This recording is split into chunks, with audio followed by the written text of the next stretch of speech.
56 degrees at 7:31 on Thursday, September 4th, 2025. I'm Ken Rosato. Welcome to ONNJ Mornings. A sunny day today. Clouds building a little bit later possible, though. We'll see what happens tonight.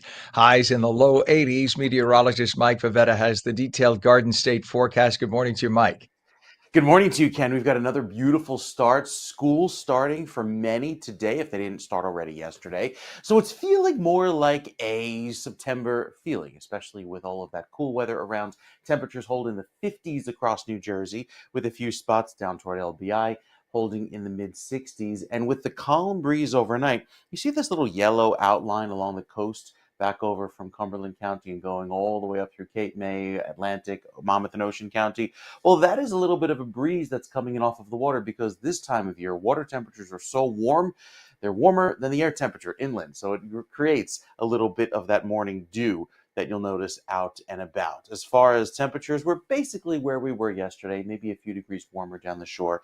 And the dew points, or the temperature where the air is saturated, nice and dry up in northern New Jersey, but still feeling comfortably cool down at the shore points. Clear sky this morning, a lovely way to start the day. Lots of sun, meaning lots of sun glare. And as we head into the afternoon, a gusty breeze too that moves in from the south and east, pushing in a little bit more of that warmth. We'll be in the 80s today under mostly sunny skies, maybe a few extra clouds by the afternoon. But then you notice these winds switch direction and start to blow in from the south and west. And that is the front doing its job of really raising humidity over the next few days, pumping in lots more moisture, and also giving us the threat of some thunderstorms later on today.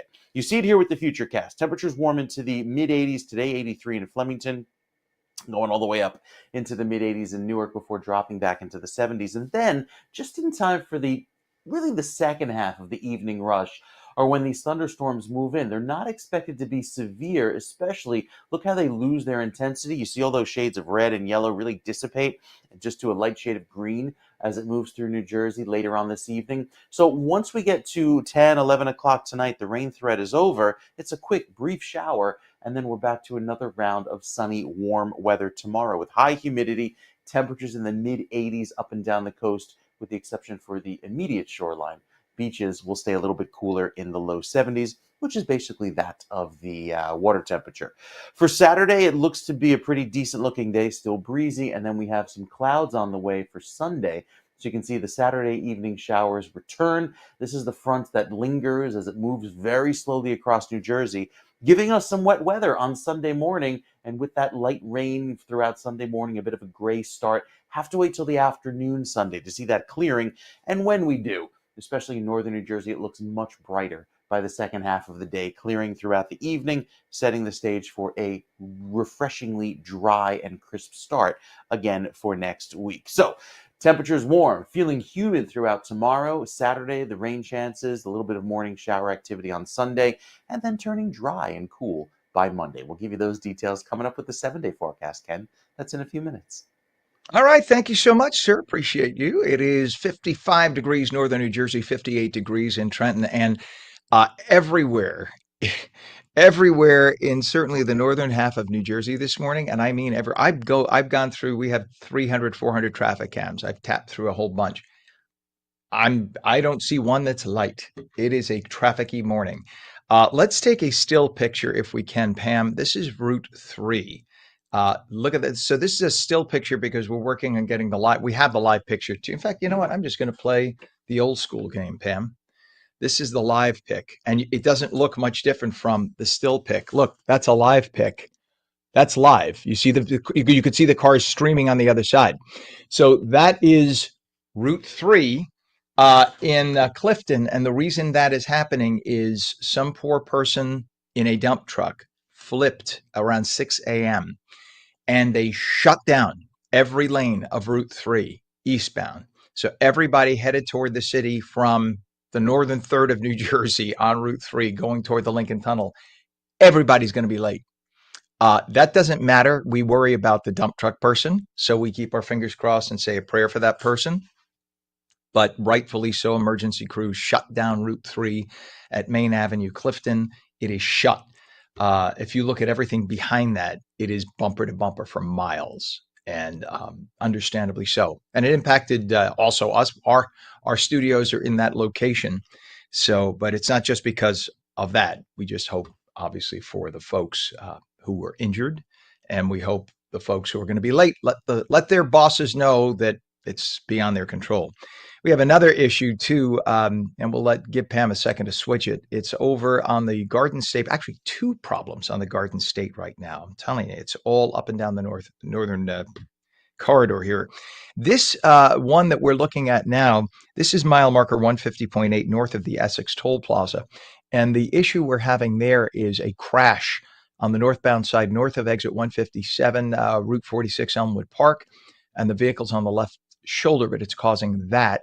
And just before that, there's a disabled vehicle northbound exiting 153, Route 3 in Clifton, partial ramp block, and that is going on to the Route 3 area where we have the incident with the dump truck. We have a problem on the disabled vehicle on the Turnpike Western Spur northbound, north of interchange 15E, 1 and 9 in Newark, with the right lane and shoulder blocked. And I could literally go on for another 20 minutes with just traffic, so I won't do that to you. Just know if you are driving in, you might want to consider mass transit. If you have loved ones who head into the city or anywhere in northern New Jersey to work, please give them a heads up that they are going to be late. This is what happens in the 27, 28 years I've done morning television in New York City at Channel 7, at Channel 5. Here, this month, this time of year, this happens every year because people who normally don't drive to work are now driving to work. Everybody's in a rush, and this is what happens. So lots of extra patience, please, folks. 7:38 is our time right now, and we are exploring new research linking GLP-1 medications like Ozempic and Wegovy, not just to weight loss and diabetes management, but to a potential reduction in cancer risk. There's been an 8-year study, and it's found that these drugs may lower the risk of severely obesity-related, or several, I should say, obesity-related cancers. With inflammation, with obesity, there's an increased cancer risk. So the thought is, if you reduce the inflammation, you reduce the obesity, you reduce the cancer risk. Joining us to unpack the findings, Dr. Pete Sulak, who's a leading expert in integrative health and wellness, and he'll help us understand what the research means and what questions still remain. Good morning, Dr. Sulak. Good to have you with us. Good morning. Thank you very much for having me. You bet. Yeah, please, let's talk about, these are the GLP-1s, right? The semaglutides and whatnot. What is the direct link? Is it because of the reduction in inflammation and obesity, or is it a separate chemical reaction? Do we know? I think when you look at glucose and blood sugar, when you look at inflammation, when you look at insulin, they're all contributing factors in regards to the lower cancer risk for endometrial, ovarian, and brain cancers. You know, as a brain cancer survivor myself, it's very, very promising. Anything that we can do, just really from just the idea that cancer doesn't have to be random, that we can actually change our risk factors, and is very encouraging to me. Yeah, I know over the years they've studied certainly glucose and sugars and how sugar feeds tumors and things like that. And also, I know there have been studies about the acidity and alkalinity of the blood, et cetera. So I'm sure all of that was probably taken into account. In this case, the cancer risk reduction is, again, do we think it is directly linked to the weight loss aspect? You understand, or I mean, of course, you understand what I'm talking about. Yeah. To clarify it for us, because I am not a doctor, but I will say this: I used to be 400 pounds, as you were a brain cancer survivor. God bless you. And I did a gastric bypass surgery, and I am on semaglutide because my blood sugar was a little unstable. It has done wonders to stabilize my blood sugar. So I'm just wondering if there is the effect then of cancer suppression or prevention based on what we found. Yeah, absolutely. I think when you look at metabolism in general, metabolism is the body's ability to take food, convert it through the mitochondria of your cell, and create energy, ATP, and metabolites for life. And so anything that we can do to just really affect metabolism and just the mitochondria when it comes to sugar, when it comes to inflammation, when it comes to insulin, all of those things are going to be contributing factors. When it comes to weight loss, I think one of those things is inflammation and sugar. So just by someone lowering their weight and maintaining a normal metabolism, I think that's a huge contributing factor. But I think it's also blood sugar. You know, cancer loves to feed on sugar and glucose. It needs inflammation, it needs insulin. And so all of those are just very just contributing factors, but very promising. This study really, for me, it allows us to know that cancer is not just random. It's not just based on our genes. Like, we can actually play a role in metabolism, in metabolic health, and really our cancer risk. Yeah, I remember seeing a documentary on the toxicity of sugar. And when you look at population food consumption over the centuries and how you can look at the direct spike in death from cancer when you look at the processed foods and the high sugar foods, Yeah. when populations started eating massive amounts of sugar, working less, becoming more sedentary, you could see the direct correlation, right, to spikes in cancer. No, absolutely. And I think that's what people don't realize. I think a lot of people think that food isn't medicine, but food is truly medicine. And it's either going to starve cancer or it's going to fuel it. And we want to do everything we can to establish the terrain of the body in such a way that cancer is just no longer hospitable. And so this study is very, very promising when it comes to GLP-1 drugs. But for me, it's, hey, we are contributors in metabolic health. And I think too, looking at just say, what are the things that we can do to empower ourselves? And for me, my life was on the line. I had a 1% chance to still be alive in 8 months, according to doctors. Wow. And so for me, it was, what am I going to do to establish my diet, my supplementation, detoxification, oxygenation? And then really, for me, it was faith. That's amazing. In fact, there's a veterinarian who I was following a couple of years ago. So I had a dog who had cancer at the perfectly healthy, and then all of a sudden developed a Yeah. strange cancer in the middle of his femur. And so this doctor swore in his research, he was a biologist before he became a veterinarian, and he swore that if you give your dog at that point just a sugar-free, low carb diet, that you will starve tumors. We tried it. I think it extended the dog's life. But there's clearly this is something that's coming to light now. So would you advise patients and their oncologists, et cetera, to really give a serious look into, as you're talking about diet, cutting out sugars, especially if there's any detection of cancer cells? I mean, what do they have to lose to cut out sugars from their diet? And then potentially incorporating GLP drugs into any potential cancer treatment. I think the biggest thing for me is, for diabetes, for weight and so forth, GLP-1s are great. I think obviously we're seeing the new studies when it comes to cancer. I think for me, knowing that every medication will have a side effect, if you look at some of the things that are coming out on the thyroid, on the gallbladder, on the pancreas, on even kidney cancer, I think for me, if we can just establish the terrain of the body and lower glucose and really begin to personalize our diet, supplementation, cancer is so adaptable. So if it's not going to go after glucose, it's going to try to go after glutamine. But there's certain things that we can do just naturally to really just establish the terrain of our body and make cancer really no longer hospitable to the environment that we live in. Amen to that. We could do hours on this, doctor. Please promise me you can come back on it, because we need more time to talk about this. This is just not I enough would be time. honored to. Yeah, Please, thank you so much. He is a leading expert in integrative health and wellness, Dr. Pete Sulak. Thank you for joining us today. Brilliant, and that says it all. And God bless him for kicking. Imagine he only had a 1% chance of survival, and he kicked brain cancer. May you live 100 years, sir. It is 56 degrees now, 7:45. When we come back, becoming a contestant on Jeopardy is hard enough, but becoming a winner, it's a whole other level. And we're going to speak with somebody who achieved that status. Mostly sunny today, a few clouds this afternoon, highs in the low 80s. Meteorologist Mike Favetta, though, comes back and says maybe some showers later. Full Garden State forecast up ahead. You're watching ONNJ Mornings, back in 30.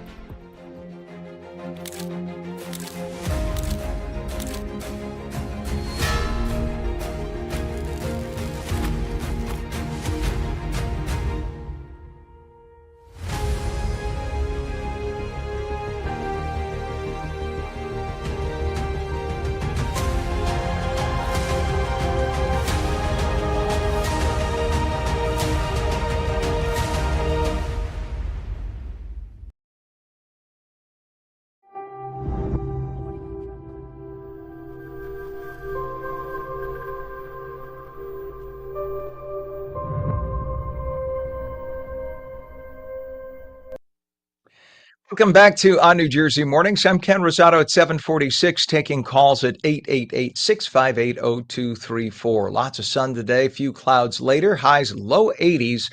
Straight to meteorologist Mike Favetta with the Garden State forecast. But the low 80s this time of year is not that intense, oppressive humidity. You don't have the baking hot ground. It's just a whole different animal in September, right? It's true, and you only get 1 or 2 days here and there. It's not this prolonged stretch where the heat carries over into the night and then the next day. So, yeah, it'll feel a little warmer, I think, by this afternoon, especially tomorrow with more sun and humidity. But then it all gets wiped away by some cooler weather for Saturday night, and Sunday will feel quite chilly.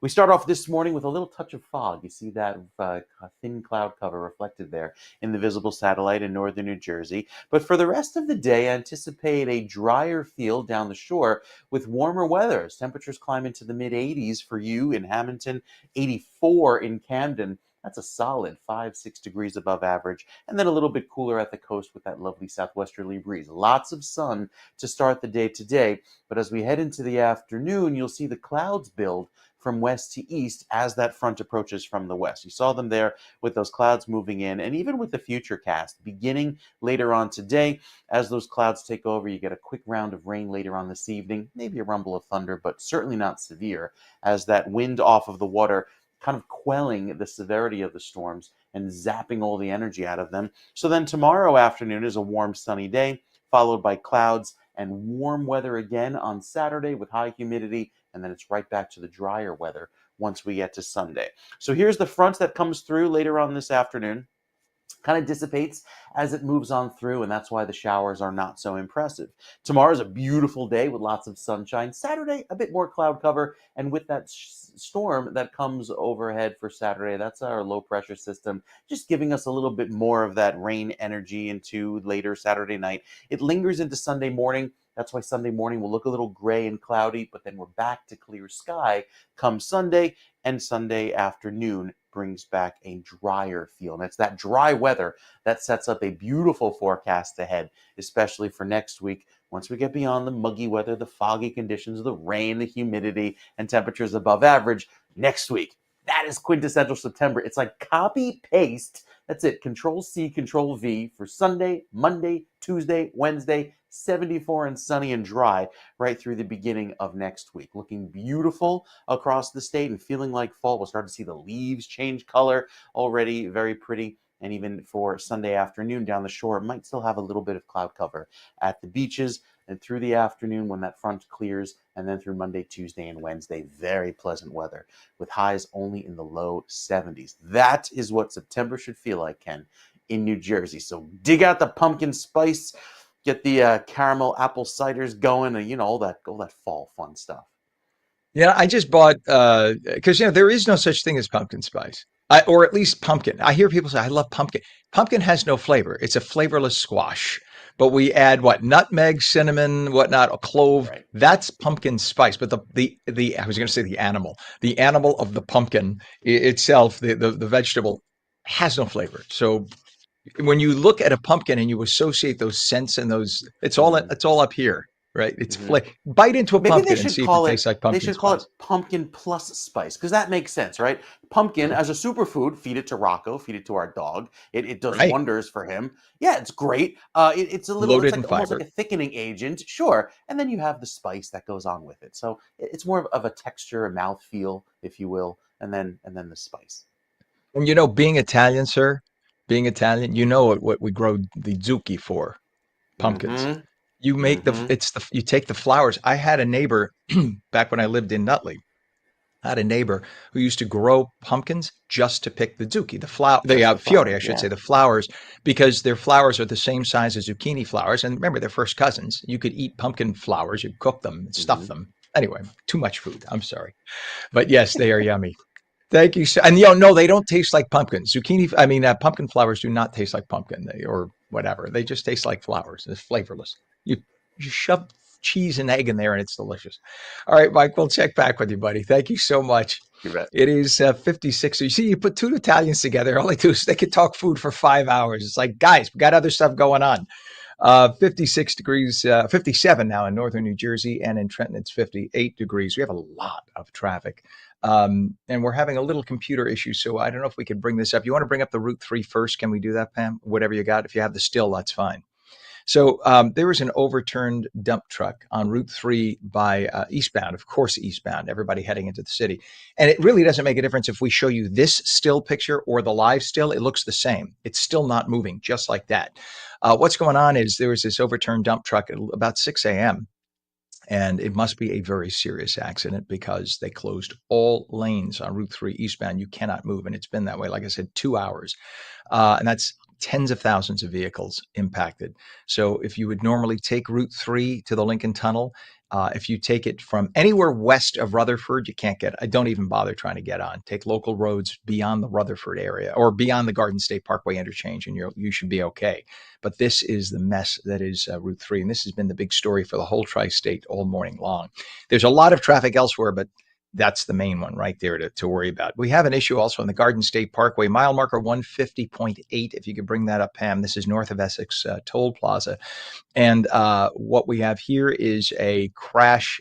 It's off on the left lane, but it's causing delays. Again, it's Garden State 150.8, Pam, north of Essex Tolls. And you could see all the cars built up there on the right side, the upper right of your screen as a result. And Pam, you don't have to take these shots, but I'll just mention we have issues now on the disabled vehicle on the GWB upper level eastbound mid-span. So now as you try to make your way on the GWB into Manhattan, it's going to cost you 45 minutes. We have a crash on 280 westbound west of exit 7, Pleasant Valley Way, West Orange, 2 left lanes of the 3 lanes closed. Everybody trying to get by in 1 lane there. Disabled vehicle at Garden State Parkway northbound exiting 153 by Route 3. That's because of what's going on Route 3. And another crash on the Garden State Parkway at 157. All lanes open, but a vehicle on the right shoulder. Crash on 295 southbound, south of exit 26N, which is I-676. That's down by Belmar as you make your way into the Philly area, right shoulder closed. I'm going to stop there because the traffic is the highest amount that since we've started this show, I've never seen this much traffic. It's all everybody not used to the back to school mode. And I think not giving themselves extra travel time. So it is what it is. Take the time today, folks, and don't try to rush. 7:53 is our time. As we look back on the summer, we cannot forget a person who dominated not only the headlines, but the stage. Jeopardy winner Scott Riccardi is here to talk about his impressive winning streak. Scott's a New Jersey native. He captivated fans with his quick thinking, deep knowledge, and calm under pressure. Good morning to you, Scott. Good to have you on. Hi, Ken. Thanks for having me. You bet. Let me just ask this. I mean, I worked at Channel 7 Weird Jeopardy for decades, and it's always been like literally, when I say this, the highest rated show, morning to night, Jeopardy. That was it. Higher than the news, the network news, anything, Jeopardy. So what was it like walking on the Jeopardy stage for the first time and knowing that you had serious questions to think about and answer, yet you were going to be on national television? What kind of pressure is that? Yeah, it definitely is high pressure. I think leading up to it, I was feeling pretty confident just on the basis of, how it feels to watch it at home. But yeah, as soon as you meet the people that you know you're going to have to be competing against, suddenly that confidence really has a way of evaporating. So coming out of like the lunch break into the first episode that I had to tape, it was definitely just this moment of, okay, like I just need to do my best, but like realistically, I was pretty worried. Understandably so. Do you tape all the shows in a day or two? How's it done? They tape 5 shows per day with a lunch break after the first 3. So my last 15 were just 3 days in a row, 5 per day. So just kind of a gauntlet of 15 games at the end there. Amazing. What do you take, like 5 outfits with you, or do they just keep you in the same outfit? They have you bring 5 outfits. You've got a pretty short window between games to get changed. And after the first 2, I'd only rolled up with sweaters.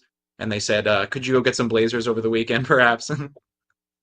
That's hilarious. I love it. Yeah. And your streak, of course, was incredibly impressive. How did you prep for the show? What do you do? Because it could be any topic. So how do you know where to start prepping? Yeah, it's really tough. I feel like a lot of it comes down to watching the show and getting a sense of where your weaknesses are, and then trying to really sort of fill those in just through a lot of reading. In general, I feel like to cover like a really a large span of topics, a lot of it comes down to just being really curious, just kind of being on the internet all the time, just doing a lot of reading in terms of, you know, I feel like I always tell people I'm on Wikipedia all the time. When I was younger, Mhm. our parents' computer used to kind of slow down because there were too many Wikipedia tabs open. So it's just a lot of whatever information I feel like I ought to know. I try to lock everything down, really. That's awesome. I mean, like for me, I love history, which is why I'm in this business. I've been a journalist for almost 40 years now, and but I am more of a vague generic. Like I could tell you it happened in the 1860s, but when you pin me down, what was the specific date? I got to look it up. So that's why when I watch Jeopardy, I think, oh, which date was it? That must be very challenging. So how do you stay focused? Did you have some kind of a technique to stay calm and focused, and certainly to be able to get to sleep the night before and things like that? What did you do? Yeah, I'm trying to think. It was honestly pretty challenging. I know going into the first game, I was coming off of maybe 2 hours of sleep just because I was just so Oh, nervous the night before. I think I just sort of kind of got into a certain routine backstage where I would just sort of like have the same thing for breakfast every day, and then I get to the studio and just like kind of eat like one banana, and then just try not to. I tried not to really like cram new information as the in between tapings, just because I was worried that I didn't want to push any information out by cramming, I guess, at the last second. I think when I got on stage, though, it really just became a matter of having a lot of confidence, and then really when it comes to the clues, I mostly needed to ground myself in terms of buzzer timing because I know when people get nervous, they will start to come in too early on the buzzer because they feel like they're too mhm. late. But a lot of times people are just too early and they're getting locked out. So I would really spend with each clue about half of the time focusing on the content of the clue, and then pretty much the entire second half of the time just thinking about exactly when I needed to buzz in. Yeah, because I mean, that's why it is a game, right? There's a technique. Everybody may have the answer, but then the game part kicks in. Who gets the buzzer at the right time? So, what has been the most surprising part of your Jeopardy experience? Was it stuff behind the scenes, interacting with the other contestants? I mean, when you sit down and you see the other contestants, you think to yourself, "I'm going to be kicking your butt on stage a little bit," or do you know? I mean, do they have like a room full of contestants? How does that work when you first sit down? Yeah, so when you sit down, you meet all the other contestants right away. The first day, there's a kind of an interesting sort of air of mystery where you don't know which one of them is the returning champion because everything Ah. is months delayed. So, like, whoever's on TV isn't hopefully the current champion. If they are, that's extra scary. But you show up not really knowing who the champion is. And then, as the episodes are taping, you are watching them in real time with the remaining contestants. So, there's sort of a feeling where you are gauging, just how much everyone else knows, which because we've all qualified for the show is always going to be a lot, no matter who it is.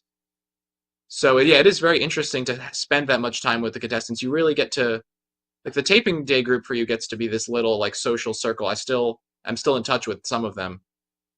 That's cool. How far in advance is the taping? Or I guess it varies depending on the season, the time in the season. But was it about 6 to 8 weeks? Yeah, that sounds about right. I think in the earlier parts of the season it's more of a month, and then as they get to the end of the season, which is where mine was, it was fully 2 weeks. No, sorry, not 2 weeks, 2 months out. So I was taping back in May, and it ended up airing in early July. So you're Yeah, just kind of sitting on that secret for a while. that makes sense. And you can't tell anybody what status you had, right? You could just say, "Yeah, it was on." You'll see. That's all you could say, Yeah, right? so you just got to tell them That's to tune in. amazing.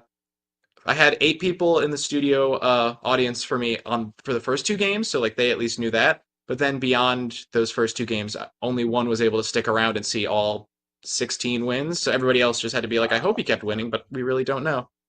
What was the total amount you got?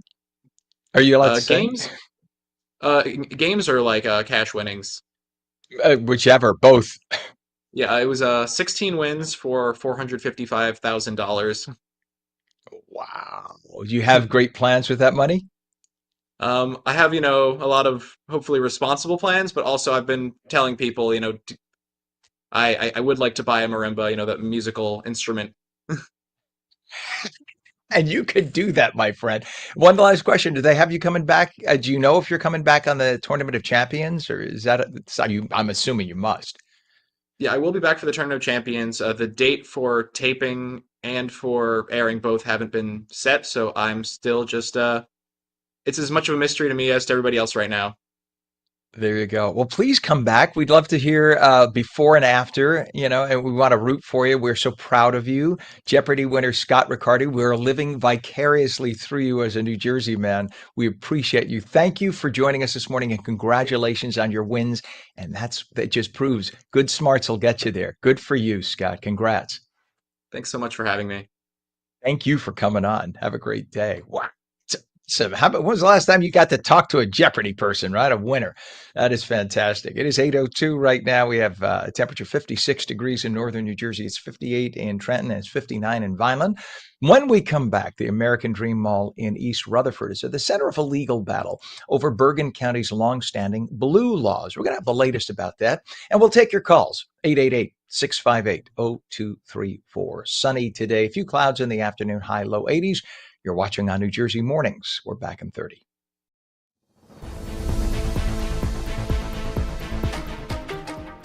Hi, I'm Jeanette Hoffman, host of Energy Matters. Join me every night at 6 p.m. where we're discussing energy affordability, challenges, and solutions with stakeholders and elected officials. Join me weekdays at 6 p.m. on Energy Matters on ONNJ.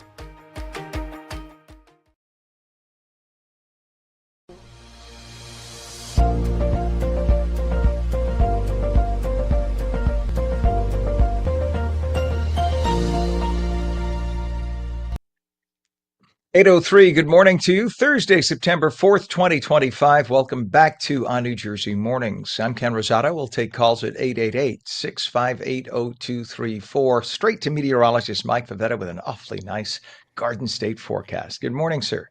Yes, a beautiful forecast ahead. Lovely weather, lots of sunshine around. Now that means sun glare, so sunglasses are important today, especially with the sun angle very low in the sky, happening with sunset a little bit earlier. But this evening, I don't think you'll have an issue with sunset and sun glare due to the rain that comes in just in time for this evening's commute. We'll get to that part of the forecast just a bit. Temperatures begin right now in the upper 50s and low 60s, starting off about 2 to 4 degrees warmer than yesterday in some locations, but it's still dry. And there's that crispness to the air with that cool feel as dew points remain quite low in the 50s. That's comfortable, and we'll keep it that way at least through today. Tomorrow, it becomes a bit more humid, and I'll show you why in a sec. With that southeasterly breeze pushing in wind off of the water, that'll start to warm things up along the beaches and especially inland as those winds work in from the south and east through today. Then, with the front passing through this evening, typically, that would drop our temperatures. Not the case today. It actually brings in the wind from the south and west, only adding to the more humid feel into the day tomorrow, allowing for a warmer but sunnier Friday. So it's like a little throwback to summer with the temperatures in the mid 80s tomorrow. We'll likely make it into the mid 80s in western sections of the state, but along the coast, you'll find highs only climb into the mid 70s at best. Then this evening, around dinner time, say 5, 6 o'clock, the storms begin to arrive from the west and then they dissipate as they move from west to east, likely giving some showers to the entire state, but really not much intensity and maybe only lasting for an hour or two at best. So not a whole lot of rain. We're still in that drought in northern New Jersey, still in a rainfall deficit. Need a good soaking to occur in order to get out of it, but until then, we're going to stay quite dry because we're back to sunshine tomorrow with temperatures climbing again back into the mid 80s with higher humidity. Saturday starts off pleasant, and it's a mix of sun and clouds on Saturday. It actually looks like a beautiful day for the beaches on Saturday. Look at Tom's River, 89 degrees, even north and west. If you do an apple picking, pumpkin picking with the kids, it's that season. You'll enjoy plenty of fall-like weather. I think Sunday morning, we'll have some clouds around and with some showers present due to the next front kind of taking its time to clear New Jersey. Look at how we're socked in with the rain through most of Sunday morning. Yeah, it looks pretty wet, and I think stays that way until later Sunday afternoon when finally the front sweeps through, clears out the clouds by Sunday night, and we're back into the 40s and 50s starting off Monday morning. So the first full week back to school next week really feels like fall, with that chilly start to the morning and warm sunshine each afternoon. Until then, it's warm and humid with a chance of showers today and again on Saturday. Sunday morning looks a little gray, but it's our day of transition and we clear out for a beautiful week next week. We'll tell you all about it with the 7-day forecast, Ken. It's coming up in a few minutes. All right. Thank you very much, sir. It is 58 degrees northern New Jersey. We have 58 also now in Trenton. In terms of traffic, we have a lot. We still have that problem on Route 3 in Clifton by Main Avenue, overturned dump truck. That's been there for about little over 2 hours now, closing all the lanes of traffic eastbound. So do not take Route 3. If you are anywhere from actually even beyond that, this is a still picture of it to give you an idea. It has not changed right now. I'm looking at it. I see the same box truck that's in the right lane, for instance, in my view, the live view that I have. It hasn't moved. Nothing has moved. So they're trying to get people off through a parking lot to exit through. But we're talking about 4 or 5 miles of delays from the Clifton area all the way west to Route 46. It's just an absolute mess right now. And so you're going to have this right through the Garden State Parkway interchange with Route 3. And then beyond that, it's just volume. And that's also not good. So that's just a mess. Try to avoid that if at all possible. We have a crash on 280 westbound, west of exit 7, Pleasant Valley Way, West Orange. 2 of the 3 lanes are closed on that. So that's miles of delays right there, about 2 miles. We have a crash on the Garden State Parkway northbound, north of exit 157, which is Route 46 in Elmwood Park. By the way, you notice the connection here. Anything connecting 46-3 and the Garden State, there's a ripple effect. So because of what's happening on Route 3, it's causing traffic backups for everybody on the adjacent highways trying to get off to get to Route 3. So anything that has the connection to Route 3, I'm looking at my traffic list, all traffic. So even if it's not Route 3 directly if you take the Garden State and there's an exit to get you to Route 3 or Route 46, that's going to be backed up. And it's right down the line. Over to the Jersey Turnpike, we have a disabled vehicle on the Jersey Turnpike Western Spur, northbound north of interchange 15E, 1 and 9 in Newark. That's volume. And the right lane and shoulder are blocked now because of that. We have an overturned, that's the dump truck I told you about. We have delays now at the Lincoln Tunnel, the Center Tunnel eastbound, Jersey side. All lanes are open, but travel time is now 30 minutes going into the Lincoln Tunnel. Holland also 30. And the GWB upper and lower levels making your way in, you could see right there, it's about 35 minutes on the upper level on the right. It's 40 lower level on the left to make your way into Manhattan that way. So just overall, a rather horrible time in terms of traffic. It is not the best of days. Pam, just to give you an idea, I'm going to take the 7 o'clock reads right now until we get our caller. It is now 8:09, and a wildfire that has been dubbed the Buck-a-Bear wildfire is burning through Passaic County, and it's consuming about 120 acres, and this is happening in West Milford Township. So as of last night, New Jersey's Forest Fire Service reports the fire is about 30% contained. It's not unusual this time of year because things do get a little dry. They're working on this, thankfully. Right now, 30% contained, no evacuations ordered, no structures threatened. Fire crews are on the scene. The Clinton Road area is closed to aid efforts, so they don't want you there so they can get the fire crews in. Residents with breathing issues are told to stay indoors, keep your windows closed because of all the heavy smoke, and the cause of the fire remains under investigation. There was tragedy that struck in Ocean County. A 39-year-old man drowned while swimming near New York Avenue in La Valette. Police responded to distress calls just before noon on Tuesday. Rescuers pulled the man from the water, tried to resuscitate him, but he was sadly pronounced dead at the hospital. Right now, they are investigating the incident. A 78-year-old Colombian national faces charges of aggravated arson and criminal mischief after allegedly setting fire to 3 marked police vehicles in a Hackensack municipal lot. This happened over the Labor Day weekend. The incident happened Saturday night on Trinity Place near the Bergen County Islamic Center. Authorities say Jaime McNelly Sr. or it could be Jamie, Jaime, could be Jaime or Jamie, poured an accelerant on the vehicles, some kind of fuel, gas or something, before igniting them and then running. No injuries reported. The vehicles did have a lot of damage, though. McNelly was arrested Tuesday, is being held at Bergen County Jail awaiting his court appearance. Governor Phil Murphy announced nearly $11 million in opioid settlement funds will support addiction treatment for the uninsured, peer counseling, and recovery programs for pregnant and postpartum women. That is a very good thing. The state's advisory council prioritized these services to address wait lists and prevent closures. The funding includes $4.3 million for community-based treatment, $1.1 million for maternal recovery programs. New Jersey expects over $1.1 billion from opioid settlements over the next 20 years. 8:11 right now, and Garfield's Mayor Everett Garnto, a Democrat, switching to the Republican Party, and he will endorse Jack Ciattarelli for governor.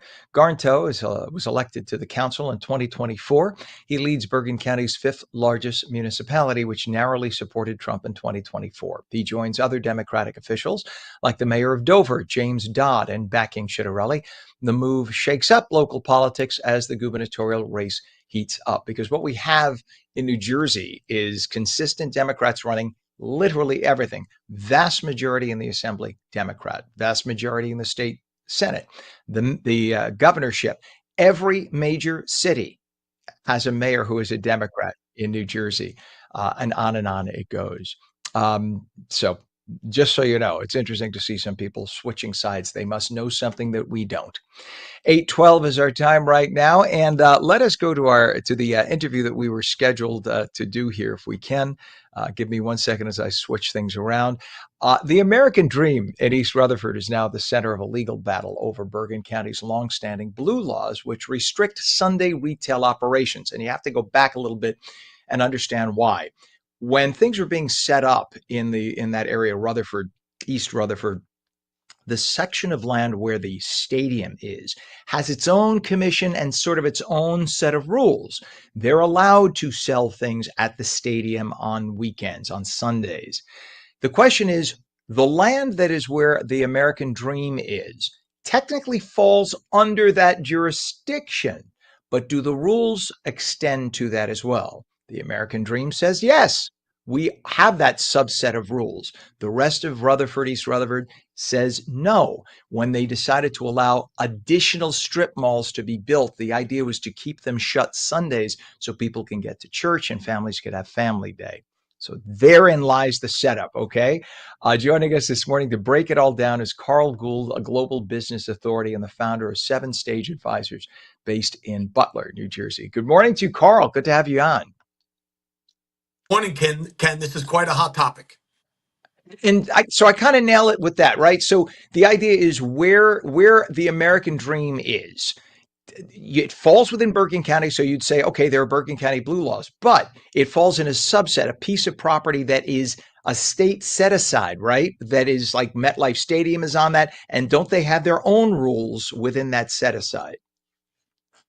Yeah, and there are what's called a closed system. So while blue laws were set up for traffic and other religious purposes in the past, you can make the argument that the American Dream Mall does not necessarily fall under those same set of circumstances. And that So is it's a very exactly gray where we area. are. Right. So we're Yeah. now arguing, does it technically fall under the MetLife jurisdiction or does it not? And I forget what the name of that jurisdiction is. There is a name for it. I should have prepped it. I'm sorry. So now at this point, is this in court right now? This is in the lawsuit, right?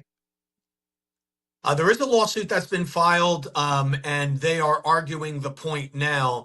I think what the bigger issue is going to become is that the American Dream Mall has been fraught with financial challenges from the beginning, Mm-hmm. and what the American Dream Mall is going to say, they're going to say to some degree, they're going to say, look, blue laws, green laws, whatever color you want to give them, the survival of this property relies on us being able to conduct business on a major shopping day. We're not Chick-fil-A, and we need Sunday to survive. So I think that's what it's going to come down to in the end, is the survival of the property, which is not a foregone conclusion. Right. I mean, this has been decades in the making. This went through 3 owners, I Yeah. believe, right? And I've been following it because Yeah. I worked as a news anchor in Manhattan and lived in New Jersey and literally passed it every day from when they broke ground to when they finally opened up, with that awful rusted color they used to have that we all said, what the hell were they thinking with the paint, that red, rusty, nasty color? They finally Oh, changed it. And American Dream yeah. looks gorgeous. It really looks like a world-class destination now. Um, and I'm conflicted about this too. I get both sides. You can't listen. This is one of the largest malls in America. This is what, number 2 or 3, I believe, in the United States. It brings in hundreds of millions of dollars in taxes to the state, to the county. Do you want to watch it go bankrupt, or do you want to modify the rules just for the mall? And that's really what it comes down to, because it's not a matter of you could have your cake and eat it too. No, you can't. And what the bigger issue here, Ken, is that the question is, are we going to sacrifice the American Dream Mall to protect the smaller malls in other towns in Bergen County, Mhm. i.e., Paramus and others, that would have to remain closed? That's the bigger question, because the when the blue laws came into effect, it was mostly for religious and family reasons. And the culture of Bergen County has evolved over time. Now, my heart says, hey, we should have a family day. I mean, can't we just go shopping on a Monday? But the reality is that the purchase habits of the, the constituents of the county, they shop on Sunday. They, Right. as much as the law is in place, we still go shopping on that day. And so yes, it's in Bergen County, but it's on the outer fringe of Bergen County. It's not in it's not in Franklin Lakes. It's not on one of the county roads. It's right up to New York City on a highly traveled highway anyway. So I think they're going to have a real issue here. This is going to in Bergen County, what and other counties, they have sent the enforcement of blue laws to the city level, and they have eased and relaxed blue laws over time throughout the county. And that's one of the challenges I think that the county's going to have in enforcing this, is because they've been relaxed, not lax, but relaxed in other areas. Yeah, I'm with you. Look, I was a Catholic priest. You could still go to church, your 1 hour of church in the morning, and you have 23 hours of the day left. So look, reality is what it is. And it's not like in Judaism where My you mom have to goes honor the Saturday at Sabbath. 5, Ken. Right, there My you mom go. goes Saturday at 5. That's the way to do it. God bless mom. There we go. I send a little blessing through the TV. But Yeah. the reality is you could still honor your Sabbath and go shopping. I mean, everywhere else in America is basically got done away with their blue laws. But I think the argument on the other side is, when Rutherford allowed for an overexpansion, and they did allow for an overexpansion of Yeah. commercial properties, the deal at the time, so I did a little research on this. The deal at the time was, as long as we have at least one day where everybody can get around, visit family, and the roads are not going to be bumper to bumper. And the problem is, though, they are bumper to bumper. If we've already Yeah. gone there. They should have thought about that before they cut the deal 50 years ago. And it is what Yeah. it is now, like it or not. And the reality is, do you want to watch a multi-billion-dollar project sit there and rot and lose hundreds of millions in revenue for what? To hold up an agreement from Yeah. 50 years ago that's antiquated? Does that make sense? Yeah, it does. And one of the things that's interesting and might help this argument on both sides is the traditional mall and the shopping experience from decades ago is no longer the same. Right. Malls are now live, work, play. They're not just shop. And so if you've been to the American Dream Mall, they've got water parks and they've got Mhm. theaters, and so people are taking their family day at a mall. And so for them to be able to go to certain stores and not certain stores when they're already there, that's the part where the law has to be modernized a bit.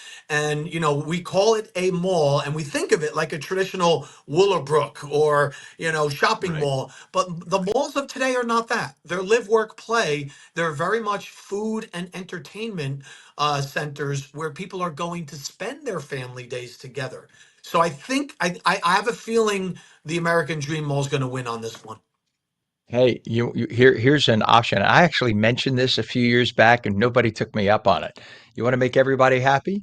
Set aside a little section of the parking lot and build a series of a temple, a few interdenominational Catholic and Protestant churches, and a mosque. There you Now go. you have family day at the mall. Everything happens at the mall. You could park there for free and go do your religious service and then shop at the mall. Why not? And it's a Yeah. tax deduction for them all to do that because it would be, religious set asides. How about that? And everyone looked at me like I was crazy. I'm like, listen, in this era, because you have people coming back to faith in America, you don't be Yeah. surprised. Somebody will take me up on that. And townships have been doing this for years when they allow industrial or commercial properties. They oftentimes require those developers to put in a park or a dog park or a kids area and things that would enrich the community. I love the idea. It's a common practice already, and it's something that could really enrich the community. So I'm all for it. There you go. You and I copyright that right now. We need to get a cut of the money on it. It is amazing. We'll see. But I'm with you. I mean, there's just no way. People standing on their principle, it's gonna result in thousands of jobs lost. A giant corporation that does New Jersey proud. It's a beautiful, beautiful mall. I know they don't like to Yeah, call it a stunning, mall Ken. because it's a destination center. It's stunning. You walk in, you think you're at a world-class theme park. It's beautiful. Don't let this thing go to waste because of stubbornness. And that's really, it feels like the camps are set up and they're like, you will do Yeah. it our way. Stop. Just stop. Okay. So I think This I'm with this you. is an opportunity. Yeah. This is an opportunity for them to revisit the law and modernize the law. Rather than lose it altogether, now's the time to get concessions. So now's the time for the county or the state to go to them and say, all right, we're going to allow it or we're going to update it, but you have to do the following. Put in the park, put in the bird sanctuary, put in the religious observant areas, put in the area for moms. This is the opportunity for them to get the concessions that they would need in order for this to work. Amen. All right. The founder of Seven Stage Advisors and Butler Global Business Authority, Carl Gould, friend of the show. Thank you for joining us this morning. It's great to have you on. You explained it beautifully. Have a great day, Ken. You too. It is now 58 degrees. Our time is 8:23. Pam, can we forego this, please? Let's, if Mike is available, let's go to Mike because I know we're running a little behind. And did you see what it's like outside right now? Did you check out the outside? It is stunning. Meteorologist Mike Favetta will tell us how long the stun will stay. Good morning to you, Mhm. sir.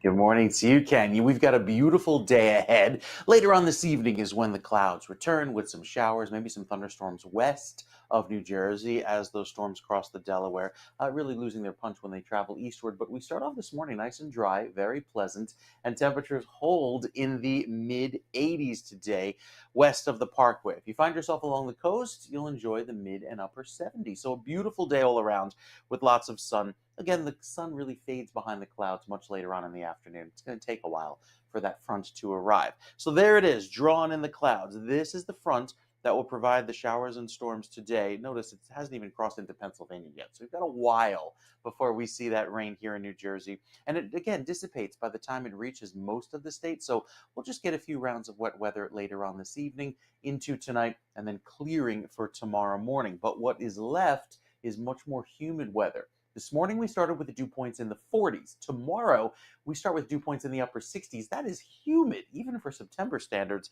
up to 70 over in Cape May. That's like a summertime humidity feel. And it stays very warm and muggy throughout the day on Saturday.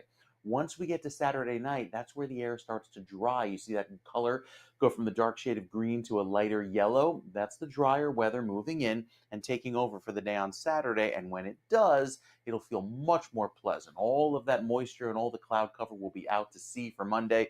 So we're back to a dry start with sunshine. That crisp autumn feel will be in the air throughout Monday into Tuesday. And then by Wednesday, could have some clouds as the system works offshore. But other than that, it feels much more comfortable and like September should, at least average September, going into the start of next week.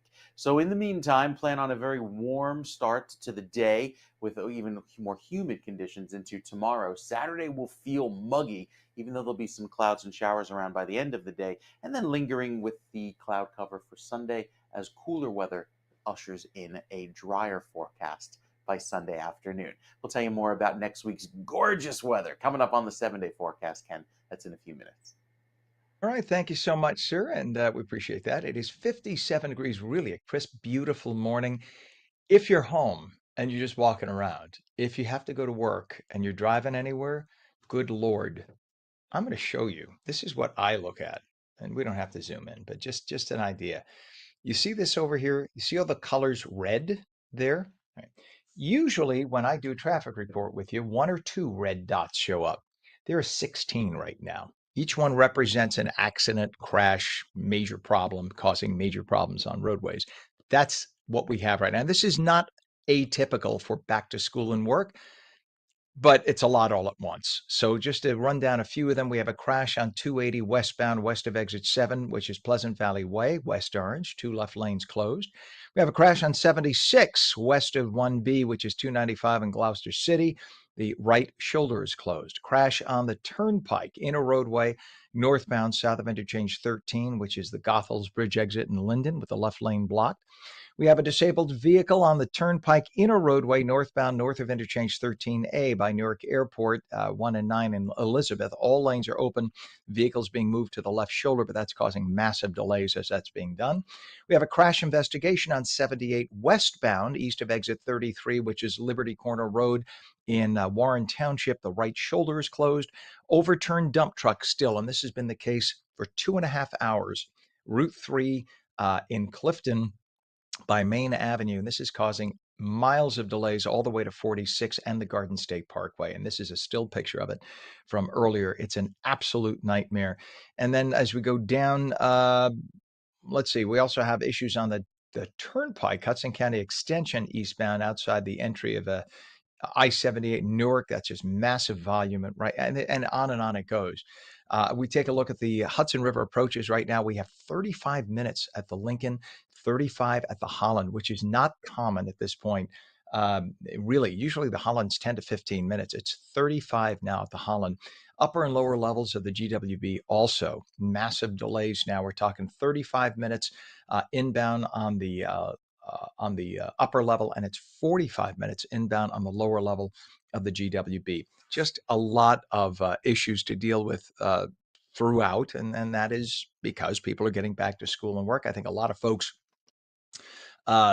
got used to the summer when people were on vacation. Kids there were no school buses on the roads. Kids weren't going to school, et cetera, et cetera. And what you ended up having was about a 30 or 40% reduction in traffic on the road. So people left later. Well, today they're still leaving at that same time and realizing there's traffic. So they get stressed. They're rushing. They're on the phone to call ahead to say they'll be late. As a result, it's accident after accident after accident.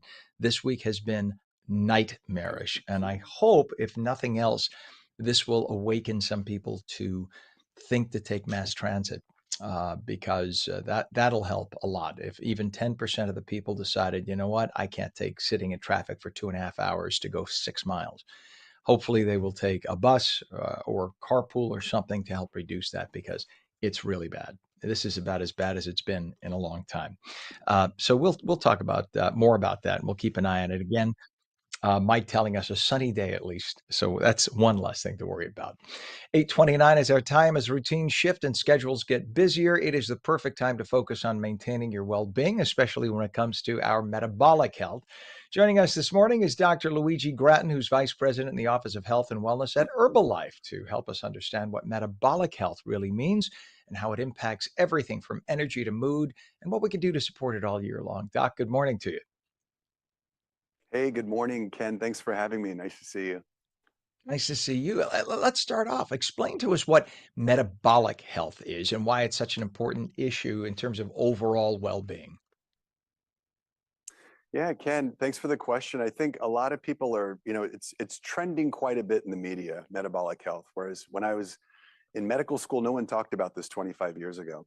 But it's basically how efficiently we use our food as energy. So if you're having, lean cuts of red meat, balanced nutrition, hydration, you're exercising, getting good sleep, then you're probably doing really well with your metabolic health. If I'm having cheeseburgers, breakfast, lunch, dinner, pizza in between with lots of soda, not a good sign for your metabolic health, because you're taking in a lot of calories, but it's not efficient. So it's basically putting the right type of fuel in your car, if you will. That's the analogy.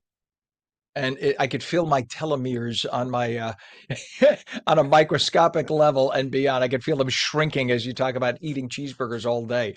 Um, Now, That's right. this, of course, impacts you more as you age. As I mentioned, telomeres. For those who don't realize, that's in your chromosomes. The ends of the chromosomes are called the telomeres, and they shrink naturally as we age, right? So, why is it so important to worry more about the metabolic health once you get into your 30s, 40s, and 50s? Can you slow down, if you will, the aging process a little bit if you eat and exercise properly?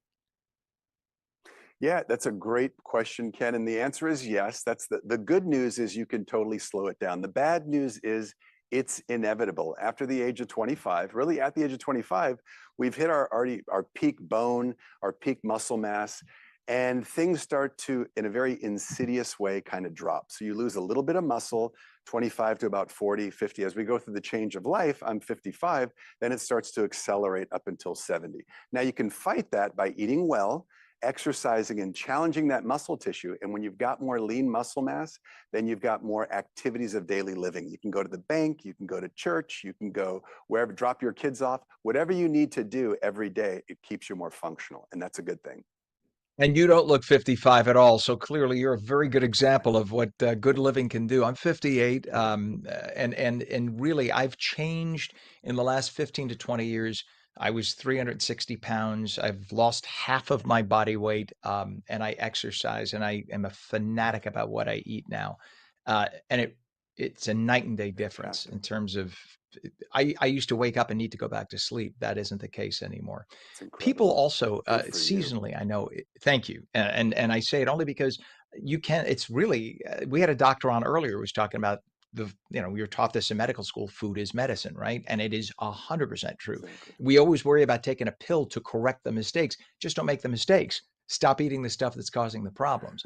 And Well many said. people I know feel healthier in the summer, doctor. There's more activity, of course, but also there's something to be said about the vitamin D we get from the sunlight. What are some realistic ways we can carry on the good activities and also what about supplementation? I know Herbalife has great supplements. I'm not trying to turn it into a commercial. I, for years, took Sure. Herbalife products and I thought they were fantastic. I used to drink aloe vera like it was going out of style. Wow, good stuff. Yeah, I love it. And by the way, I'm out here in California, Ken, and I went to school in New York at Mount Sinai. So I know Nice. those cold winters. I know how it is during the hot summers. I know how difficult it can be because out here in California, we just hit the beach every day, right? I'm not trying to, I'm not bragging, but I'm just saying exercise and physical activity is more accessible. And the East Coast, sometimes it's more challenging with the change of the weather. So you can find any way you can find functional activity. Let's say going to the mall, getting a cup of tea or some aloe, walking 2 or 3 miles around your favorite mall, right? You can do that. Or if you're doing isometric exercises at home, yoga, Pilates, even gardening, if you've got a place where you can squat down and do different types of activity, that's challenging your muscle tissue. And when you eat the right things, it helps rebuild that muscle when you're sleeping. That's key. I spend half of my life on the beach in Fort Lauderdale. We have a home in Fort Lauderdale, and I do this program sometimes from there. And we brag about it. We tease everybody about it. It's like I'm part of the Convention and Visitors Bureau um, of Florida. But there's something to be said. You're right. When you have the sunshine, it sort of beckons you to come out and just walk around. I do a daily walk on the beach when I'm down there, and there is a difference. And I know that that is essential, right? Start with your food, start with your exercise, even if it's just walking. And I know then the next level would be what Herbalife focuses on. You have science-backed nutrition, you have phenomenal, controlled, well-made supplements that are so important to help you support the metabolism that you've now done such a good job on, right? Establishing with your food and your exercise. Talk about some of the supplementation, but also the fact that you can't just eat crap and take a pill. You have to make it part of a holistic approach, right? That's absolutely right. And Ken, it sounds like you're very well versed in medicine and nutrition. So in Herbalife, we believe in a nutrition philosophy. It's very conservative, and most physicians would agree. You've got to have certain things in the human body. You mentioned, protein, fiber, healthy carbohydrates, plenty of hydration, phytonutrients, which is something that we're kind of big in, botanicals, whether you're having it from orange, blueberries, hibiscus, caffeine, whatever that is, whatever your choice is, those we think are very important because the human body likes botanicals. They help to, give advantages.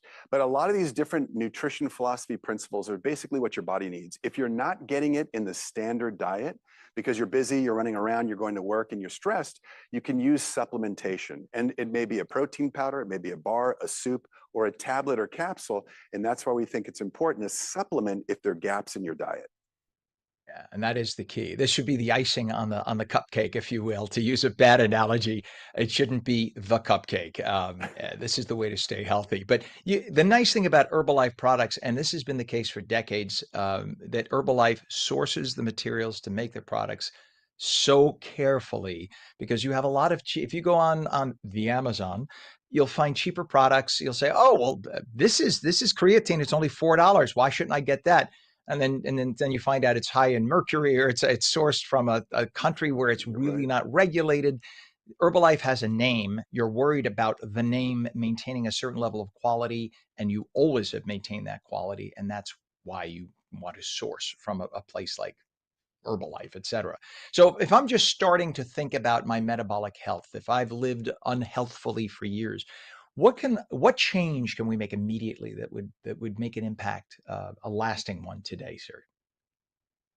Yeah, Ken, I think the things that you've mentioned so far, the quality of life issues, your lifestyle choices are key. You mentioned that when you're in Florida, you get up, you go walking on the beach, you sort of chase the sun, which a lot of people are starting to do now. They're kind of waking up with the rhythm of the sun, getting that early morning sunlight. Like you mentioned, Ken, vitamin D, supplementation from the sun. That's natural supplementation that you get for free. All those things, taking advantage of your environment. And I know the East Coast can be challenging, but that's key. Number two, I would say, obviously, sort of going with as the day goes. Number two is good quality nutrition. You got to really be intentional with what you're putting in your mouth. You got to figure out what type of protein I'm going to choose today, what type of fiber, what type of vegetables or carbohydrates. That's the key because quite honestly, we're surrounded by carbohydrates and different types of processed salts, sugars, and fats. And you have to navigate your day kind of figuring out how you avoid some of those things. So being intentional with your diet. And then, of course, stress. We're just now starting to talk about stress in medicine and nutrition. And we run throughout the day and we don't realize how stressed we are. And sometimes you got to lower those stress levels, take a moment to breathe, think about being intentional with that, making sure you get good sleep. So I think going with the day, as you started out walking on the beach, choosing good nutrition and making sure you're getting good rest and relaxation and sleep is key. That's a great way to start. And then, of course, if you want to supplement with some botanicals, whatever choice you want to do, that's good because it's going to help support the body. Amen. Well, you know what? By the way, anyone who's wondering, one of the greatest things, one of the first products I ever tried with Herbalife was your aloe vera, and drinking it. I drink aloe vera. I have not put aftershave or any kind of alcohol-based product on my face in decades. I put aloe vera on my face every single day, and I'm almost 59, and the skin is pretty tight. That's the only thing I put on my face other than sunblock. I put a little Right. sunblock on when I'm down at Fort Lauderdale. That's it. And people ask me all the time, what kind of product? What's your product? It's simple. And by the way, when I'm in Florida, I just break the aloe vera plant open. Up here, I do use Herbalife aloe vera, just a disclosure. But it is the I way love to that. go. And if you want, I'm sure they can go to herbalife.com, get more information about the products. It's good stuff, good products.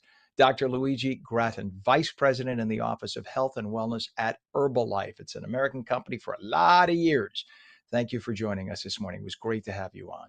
Thank you, Ken. Thank you. It's a You bet. pleasure. Take good care. And be healthy. May you live to be 150. God bless him. He doesn't look 55. He looks like he's about 35. 8:39 right now. Let's forego break if we can, Pam, because of our time. And let's see if Mike is available. Meteorologist Mike Favetta, who has the full Garden State forecast. And it is a beautiful morning, sir.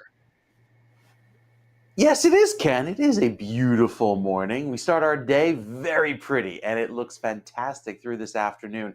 Now that the sun has been up for a while, we can start to see some of those thin clouds working through the valleys there in northwestern New Jersey, through western Morris County, even over in Warren County, and up through Sussex County. A pretty way to start the day.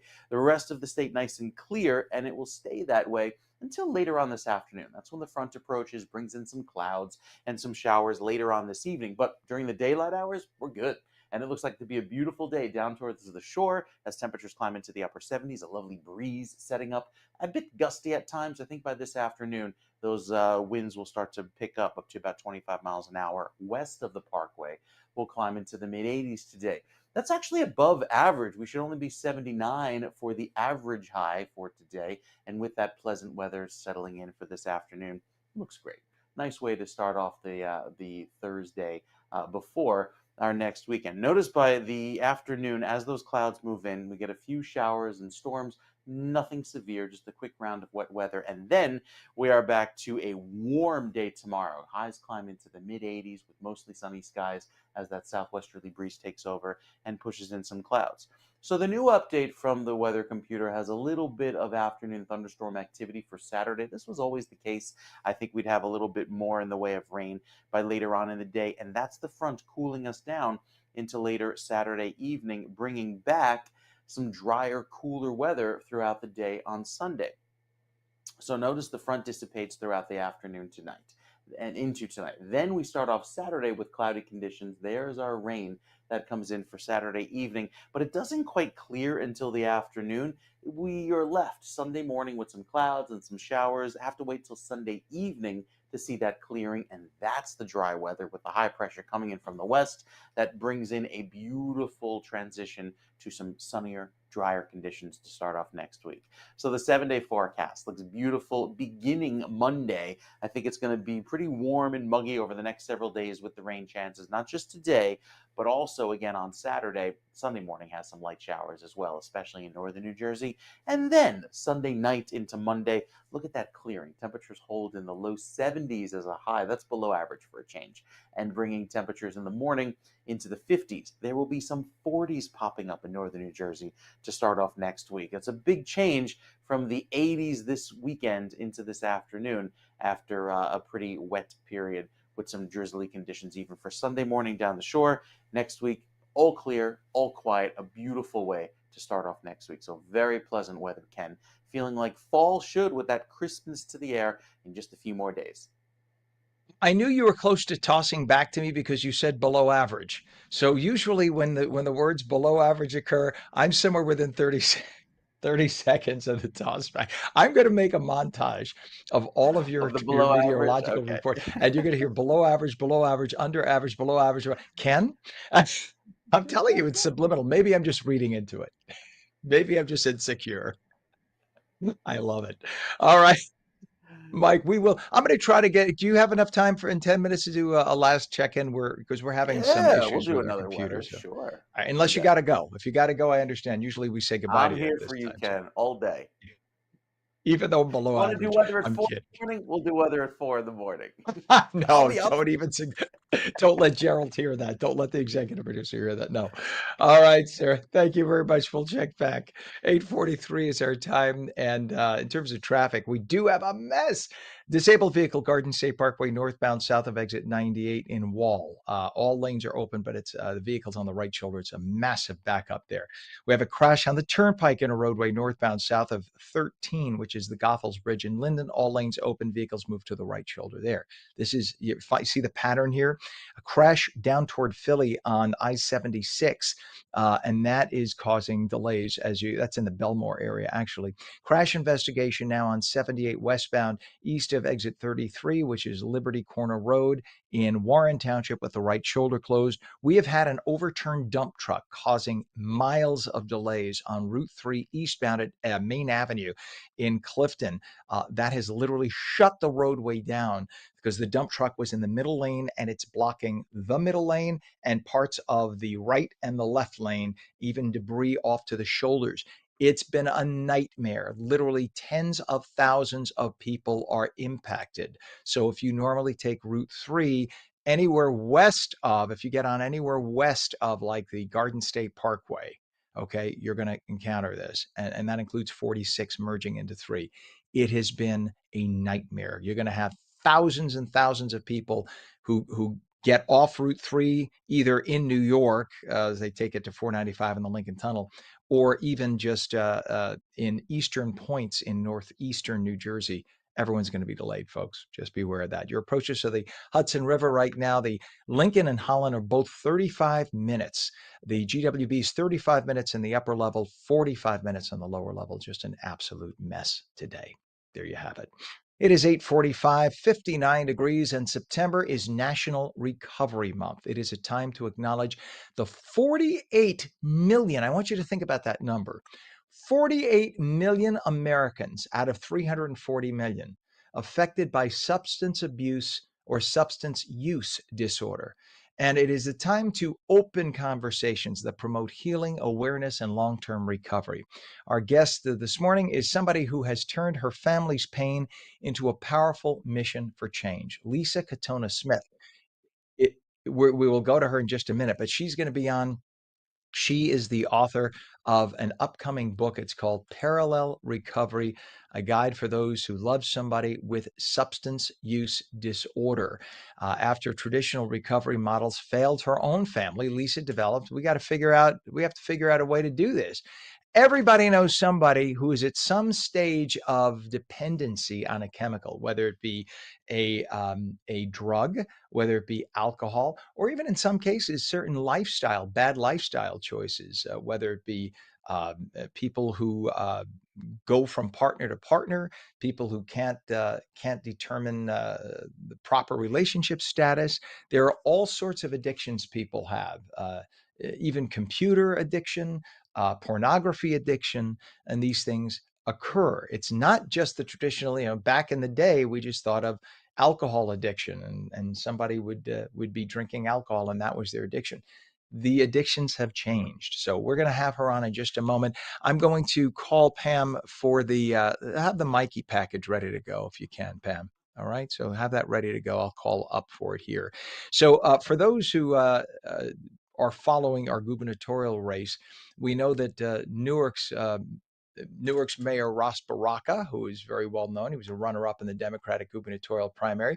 He has now endorsed Congresswoman Mikey Sherrill on the Democrat side for governor. On New Jersey's Sean Thrunk was at Zion Hill Baptist Church for the announcement, where Baraka highlighted policy differences with Sherrill, but stressed unity.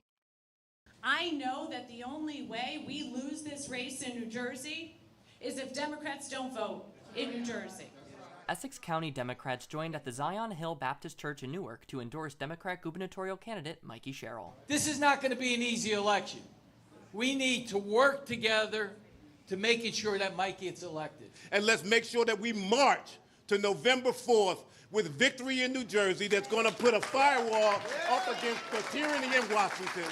I'm here endorsing the Congresswoman for the governor of the state of New Jersey. Newark Mayor Ras Baraka ran in the Democratic primary alongside 5 other candidates. He came in second, right behind Mikey Sherrill. And I'm encouraging people all over the state of New Jersey, those who came out for me, those who knocked on doors for me, those who were committed to this campaign, to be committed to this one. And I pledge this today. I pledge to support the Congresswoman so she can become the governor. I pledge to get out here and fight and organize so that she can become the governor. And I pledge that when she is the governor, that she will not see the last of me. That I will be constantly a part of the party and a part of what's going on to make sure righteousness flows like a mighty stream. God bless you. The worst thing about being endorsed by Mayor Ras Baraka is that you then have to speak after Mayor Ras Baraka. If we get divided, if we are not together, if we don't stand up for the things we believe in, the communities we want to serve, that's the only way we lose. We have to come together to do all of this. Bring out your friends, your neighbors, your frenemies, your enemies. Bring them out to the polls, and let's all get the vote out in November. Thank you. Thank you, everyone, so much. For On New Jersey, I'm Sean Thrunk. Your time now is 8:50, and 5 Republicans joined Democrats to block a vote to censure Representative LaMonica McIver after her indictment for allegedly assaulting federal officers during an immigration facility visit. So I want you to think about this. You have videotape of a woman assaulting not one, but multiple federal officers, at least 3. We've looked at the videotape slowly, quickly. We've had experts analyze it. It's pretty obvious, pretty obvious. I normally would say, judge for yourself. I've looked at it. You can't deny what your eyes tell you. Okay. But yet, Republicans who, as far as I'm concerned, you are worse than any Democrats. You suck. I'm sorry. You hear me. Republicans suck. When it comes to unity, Democrats pretty much all of the time vote in lockstep, even when they know they are wrong, when it's criminal, when it's awful. Democrats vote in lockstep.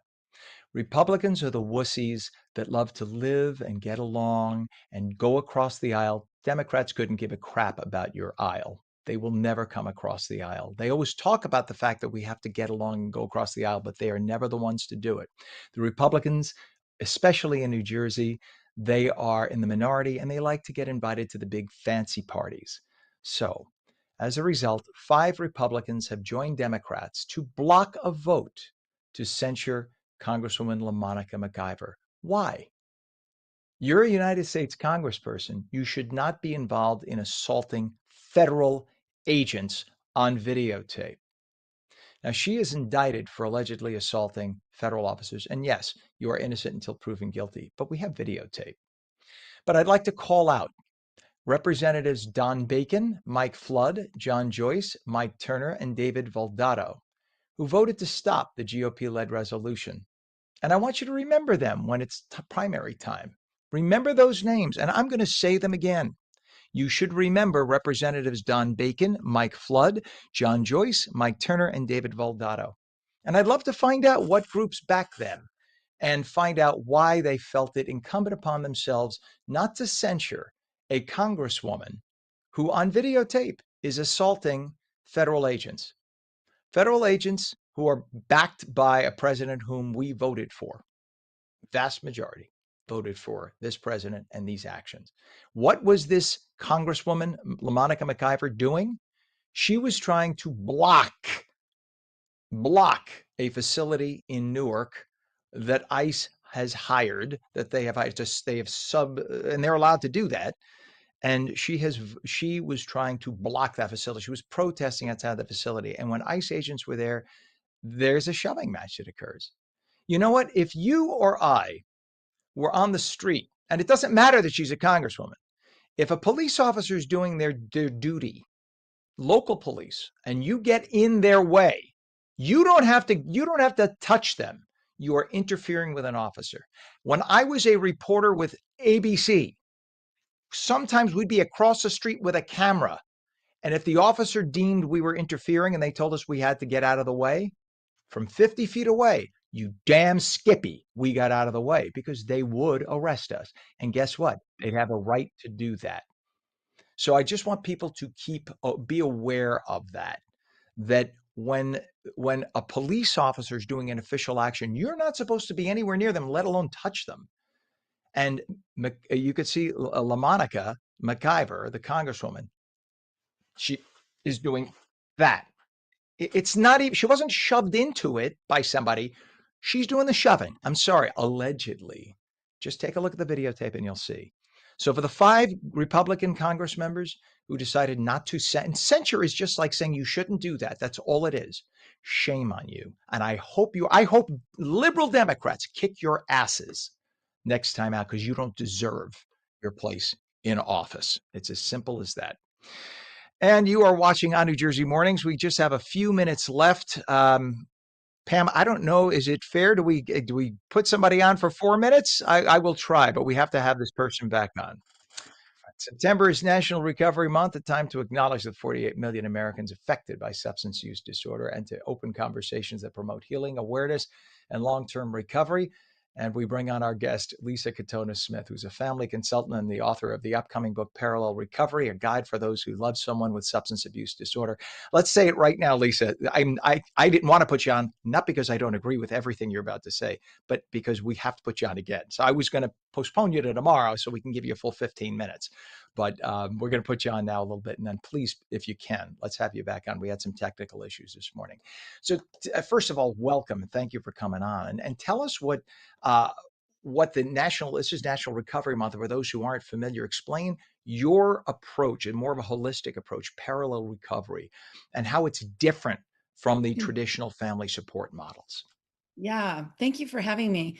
Um, right. I've created a movement to really empower families to be a part of the process of recovery and to empower them to create sustainability in their lives, loving someone who's challenging and connecting to that person so that they create influence to empower them to want to do better for themselves.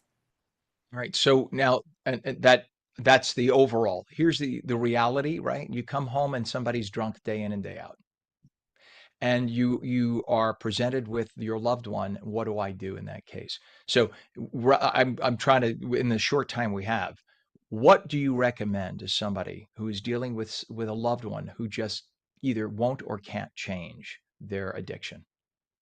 Yeah. So a lot of it is just in the communication with that person, right? So when someone is using drugs or alcohol, their brain is hijacked and it appears to be very choice driven. But what we know through the science is that it isn't choice driven. It's a literal hijacking of the limbic system of the brain. So if you can be responsive as opposed to reactive, you're actually speaking to the person rather than to the disorder of alcoholism or addiction. So, for example, if you explode in anger, which is completely understandable, that's not going to connect to the person and it's not going to help you either. If instead you can be responsive and say, you know what, hey, look, I am not comfortable being around you when you've been drinking.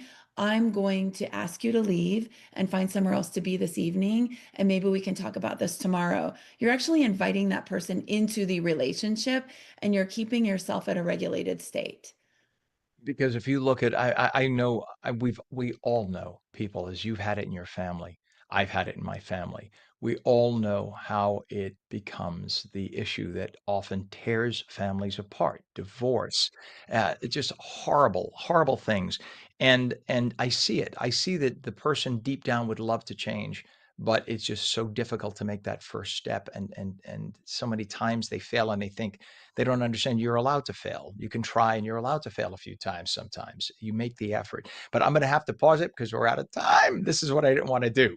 So I'll leave people on the cliff and ask, if you are free, please let us have you back on our next show, and I'll have our executive producer set you up. You deserve this. I read a lot about what your program is about. It's brilliant. And I think we need to really talk more about it. So thank you, Lisa. And I apologize for the technical issues on our end. And we will please have you back in the next few days. Okay. All right. And with that, we have to go. You're watching ONNJ Mornings for your Thursday. Thank you for being on, and we'll catch you again on the next program, folks, starting 7 a.m. tomorrow. Have a good day.